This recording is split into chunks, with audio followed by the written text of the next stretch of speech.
اور پھر اس کے بعد جا کے امریکہ کو بھی ہم نے بیچ میں ساتھ شامل کیا. لیکن برٹن کے قوانین انڈیا، پاکستان، برما وغیرہ میں سارے چلتے رہے. تو جہاں آپ دیکھتے ہیں کہ پاور گھر کے اندر بھی ایبسولوٹ پاور تو فادر کی ہوتی ہے، رائٹ سر، لیکن ماں کی بھی پاور ہوتی ہے، بڑے بھائی کی بھی ہوتی ہے، اور چھوٹی بہنوں کی، بڑے بہنوں کی، درجہ بدرجہ سب کی پاور ہوتی ہے.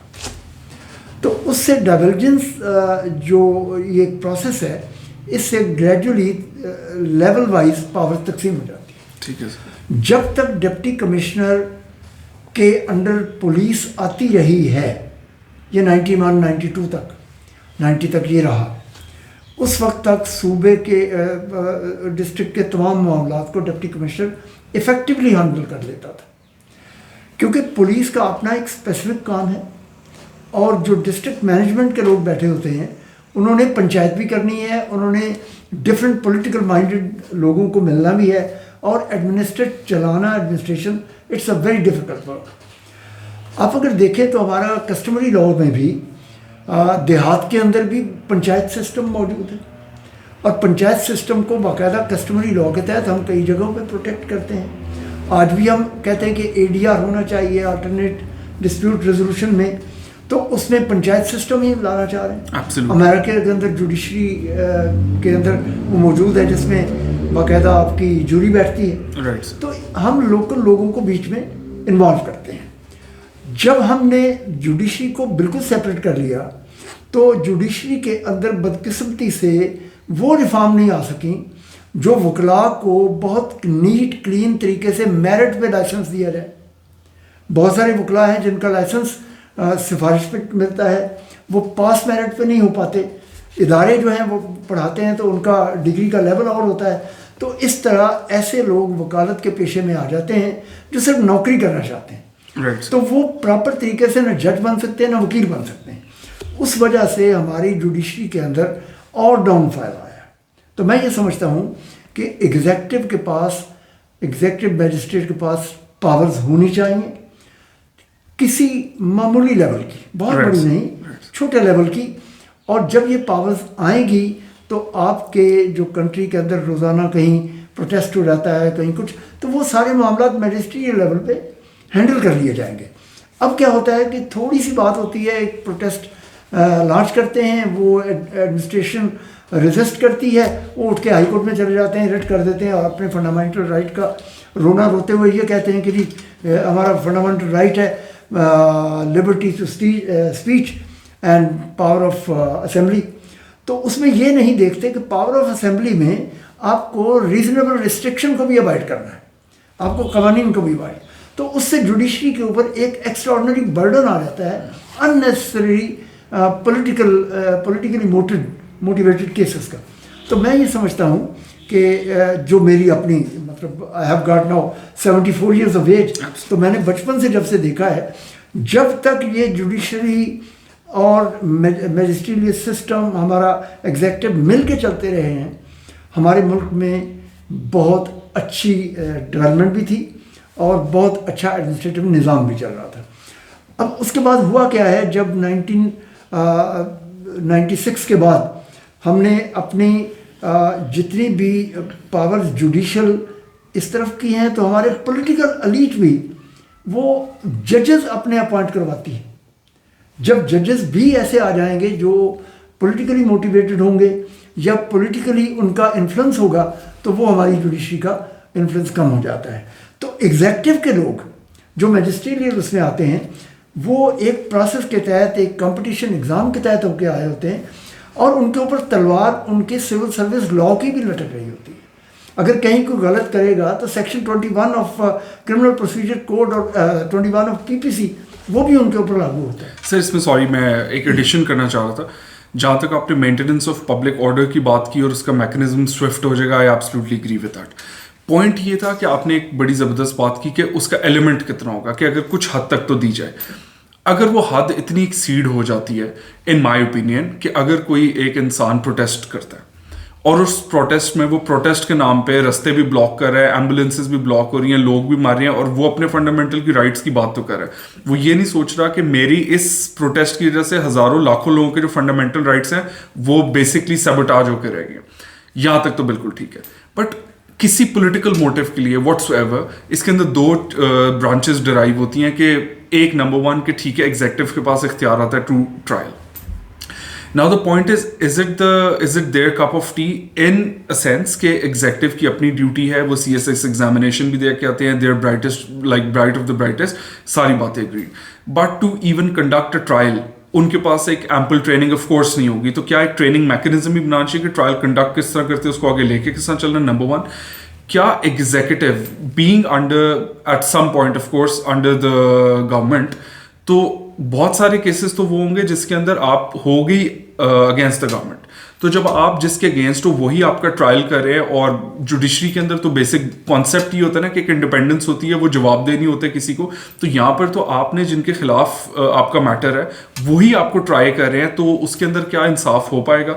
سو سوئفٹ میکینزم پبلک جو آرڈر ہے اس کی مینٹیننس کی حد تک تو بالکل ٹھیک ہے, لیکن اس سے اوپر اگر اس کا پولیٹیکل موٹیو کے اندر لوگوں کو سزائیں دی جائیں تو اس کی اکاؤنٹیبلٹی کا میکینزم بھی تو پھر اتنا ہائی اسٹینڈرڈ ہاں. اس میں دیکھیے برطانیہ میں کیا ہے, آج بھی میجسٹریل پاور موجود ہے. Right sir. وہ لوگوں کو سزا دے سکتے ہیں.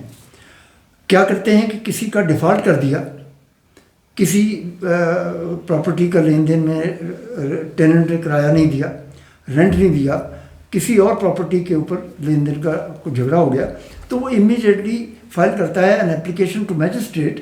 میجسٹریٹ فوری طور پہ within 24 hours after receiving that وہ جا کے اس پراپرٹی کو سیل کر دیتا ہے. سیل کرنے کے بعد ان لوگوں کو مجبور کرتا ہے کہ یو پے دا منی اور we are going to permanent seal it. اس کا کیا ہوتا ہے کہ لوگ مجبور ہو جاتے ہیں جب ان کے کاروبار سیل ہو جاتے ہیں. یہ بہت امپورٹنٹ ہے. جج اٹھ کے جا کے سیل نہیں کر سکتا, کرنا پھر بھی ایگزیکٹو نہیں. تو ایگزیکٹو کو ہی پاور دی جائے. اور آپ اگر دیکھیے انصاف کے حوالے سے تو ہماری پولیس کے پاس جو اختیار ہے تفتیش کرنے کا, تو وہ تفتیش کر کے بھی کسی ملزم کو بھی وہ بے گناہ قرار دے دیتے ہیں, قانون کے تحت دیتے ہیں, اور کسی ملزم کو گناہ گار قرار دے دیتے ہیں. تو ان کے ہاتھ میں بھی تو وہ انصاف کا ترازو ہے. تو ترازو تو انصاف کا ہر انسان کے ہاتھ میں رہنا چاہیے. اب آگی بات آپ کی کہ وہ روڈ بلاک کر دیتے ہیں, پروٹیسٹ کرتے ہیں. تو اسلام میں سب سے زیادہ سختی وہ لوگوں کا راستہ روکنے پہ ہی دبائی گئی. Right sir. کہا گیا کہ راستے کا پتھر ہٹا دو. Right sir. تو یہ ہمارے لوگوں کو سمجھنے کی ضرورت ہے کہ ہمیں میجسٹریل نظام کو لے کے چلنا چاہیے. میں سمجھتا ہوں کہ ان کو اختیارات کم کریں, 6 مہینے سے لے کے 1 سال تک کی سزا دے سکیں. ٹرائل کے لیے ان کو ٹریننگ دی جا سکتی ہے جوڈیشل اکیڈمی میں. اور جو ڈسٹرکٹ مینجمنٹ کے یا پبلک ایڈمنسٹریٹو سروس کے لوگ ہیں ان کے اندر آلریڈی کچھ کیسز وہ کر رہے ہوتے ہیں, ٹریفک چالان ہے, چھوٹے چھوٹے اور کلندرے کو لے کے چل رہے ہوتے ہیں, تو کافی حد تک ان کی سینس موجود ہوتی ہے. پھر وہ چونکہ سوسائٹی کے ان آؤٹس کو, نیٹی-گریٹیز کو سمجھتے ہیں, تو they can handle the things very well and they can be more cooperative. اور لوگوں میں چونکہ انہوں نے ایڈمنسٹریٹو کام کرنا ہوتا ہے تو لوگوں کا پریشر بھی ان پہ ہوتا ہے. تو میں نہیں سمجھتا ہوں کہ اتنا زیادہ پہاڑ گر جائے گا. سر دوسرا ایک ٹاپک جس کی سب سے زیادہ گونج سمجھی جا رہی ہے اور سمجھا یہ جا رہا ہے کہ جو بھی پارلیمنٹری پارٹیز ہیں وہ اس ساری میکینزم میں آمنے سامنے کھڑی ہو جائیں گی, and that is national financial commission NFC award. Sir NFC award ایک واحد ایسی چیز ہے جس کے اندر ہمیں کانفلکٹ بھی نظر آ رہا ہے, اور آن دا ادر ہینڈ جب میں نے اس کو تھوڑا ریسرچ کرنے کی کوشش کی تو ہمیں یہ بھی پتہ لگتا ہے کہ شاید یہ ایک ایسی چیز ہے جس کی کبھی نہ کبھی کہیں نہ کہیں کسی ہر پولیٹیکل پارٹی کے لوگوں نے اس کی حمایت بھی کی ہے. تو سر اگر اتنی اس کی حمایت ہے تو ہمیں اتنا ٹائم اس کو اپلائی کرتے ہوئے کیوں لگ گیا, نمبر 1. نمبر 2, اس کا جو ایک بیسک کرکس ہے, جو ایک آرگیومنٹ سامنے آتا ہے وہ یہ آتا ہے ایک گھر ہے, اس گھر نے اپنا سیکٹس بنائے ہوئے ہیں ڈفرینٹ. اب اس گھر کے پاس پہلے دن پیسے آتے ہیں, ایک والدہ ان کے پاس تنخواہ آتی ہے. ابھی وہ کرتے کیا ہیں کہ جب تک وہ اپنے بچوں کو, جو کہ آپ سمجھے کہ ہمارے صوبے ہیں, ان کی ضروریات کو جب پورا کر کے, ابھی 1 تاریخ کو سیلری ملی, 2 تاریخ کو ان کی ضروریات کو پورا کر کے جب